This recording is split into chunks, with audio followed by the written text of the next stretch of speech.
Hello, we're going to be working on Lesson 8, Equivalent Ratios Defined through the Value of a Ratio. Let's look at Exercise 1. It wants us to circle any equivalent ratios from the list below. When we're talking about ratios, we're trying to find the value in the simplest form. So 1 to 2 is already as simplified as it can get, but 5 to 10 are both divisible by 5. So if we divide 5 by 5, we end up with 1, and if we divide 10 by 5, we end up with 2. So then these two would be equivalent. Let's look at 6 and 16. So we can't make this one any smaller because 6 and 16, actually we can. We can divide both of these by 2. So if we divide this by 2, we get 3 to 8. All right, let's look at this one. 12 to 32 are both divisible by 2 and 4. So let's divide by 4. So we end up with 4 times 3 is 12. 4 times 8 is 32.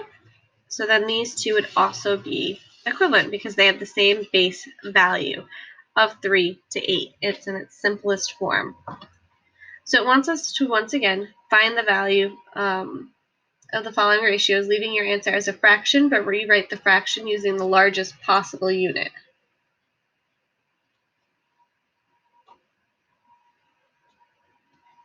So basically what that means is it still wants it in simplest form. And because we did this up here, it should be the same thing. So this is going to be over 2 or 1/2 because this was the value of this ratio. This one's also going to be 1/2. 6 to 16 we found out could be 3 to 8. So we're going to write that as 3/8. And our last one we were also able to simplify 3/8. So that's going to also be yes. So what did you notice about the value of the equivalent ratios? Well, the value of the ratio is the same for equivalent ratios. It doesn't change. These are equivalent because their base value is the same. These are the same because their base value is the same. It's just broken into smaller pieces.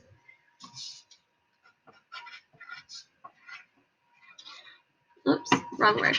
The value of the ratio is the same for equivalent ratios.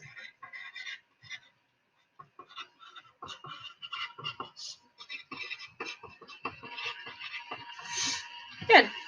So this last part, exercise 2, can be a little confusing.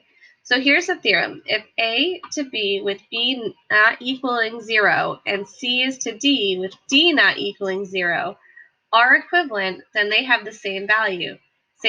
So A over B is the same as C over D. This is essentially stating that if two ratios are equivalent, then their values are the same when they have values. So we're looking at the same thing that we're looking at here.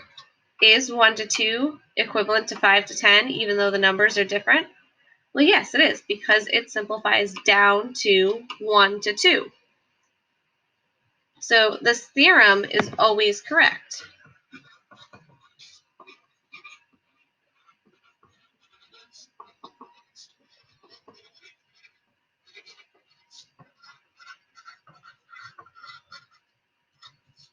And we're talking about this right here. So those would always be equivalent. All right, exercise 3 has 3 parts.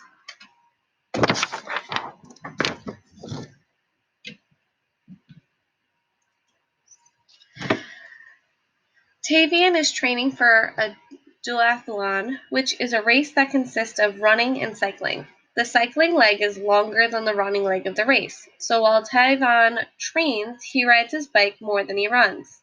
During the training, he runs 4 miles for every 14 miles he rides his bike.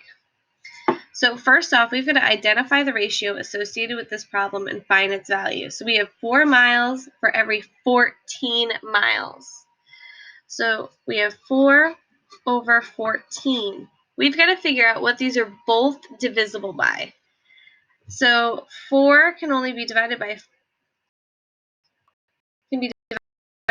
1, 2, and 4. 14 is 1, 2, 7. 1, 2, and 7. So they both have a common factor of 2. So we're going to divide both the top and the bottom by 2. So 4 divided by 2 is 2.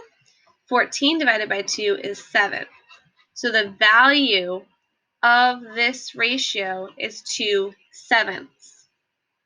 So this is our value that we're going to use. So for B, it says use the value of each ratio to solve the following. B, when Tyvon completed all of his training for the duathlon, the ratio of the total number of miles he ran to the total number of miles he cycled was 80 to 280. Is this consistent with Tyvon's training schedule? Explain why or why not. Well, let's see if we can divide both of these by this. So if we have 80 over 280, in order for it to be equivalent, the top has to be divisible by 2 and the bottom by 7. So if we divide this by 2 and divide this by 7, we should get 40 and 40, which means its equivalent ratio would be 2/7. Now I realize that might have been a little confusing, so I'm going to set this up a little bit differently.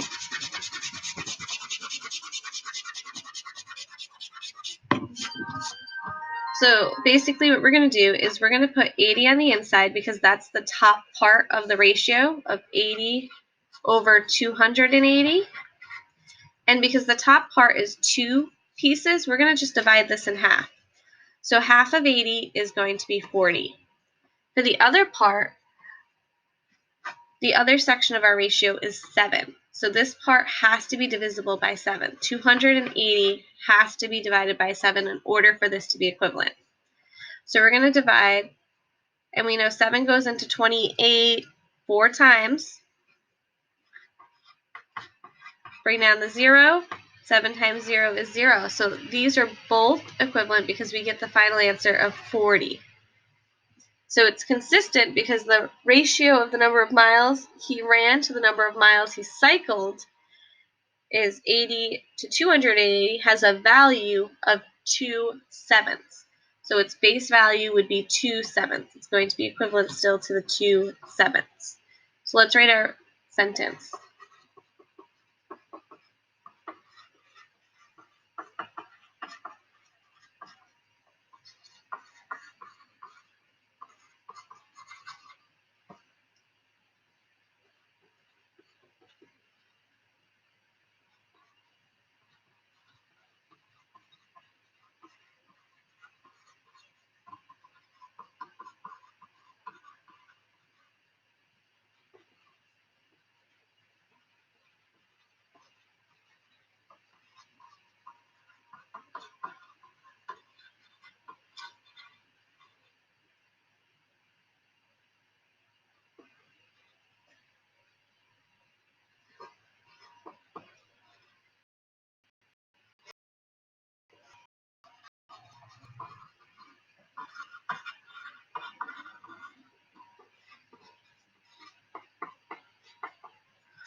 So this is consistent because the ratio of the number of miles ran to the number of miles cycled is 80 to 280, which has a value of 2/7.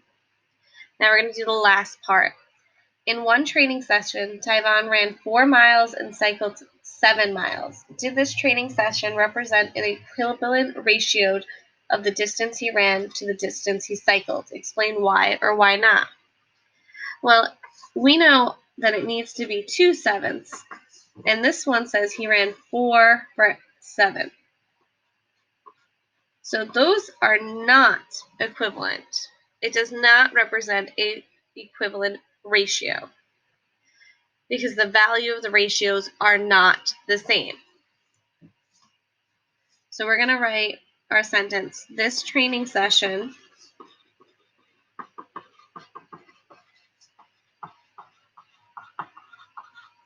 does not represent an equivalent ratio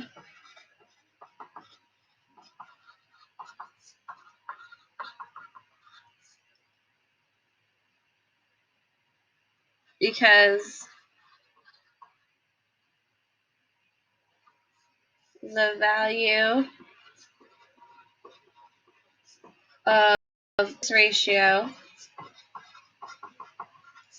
is 4/7, which is not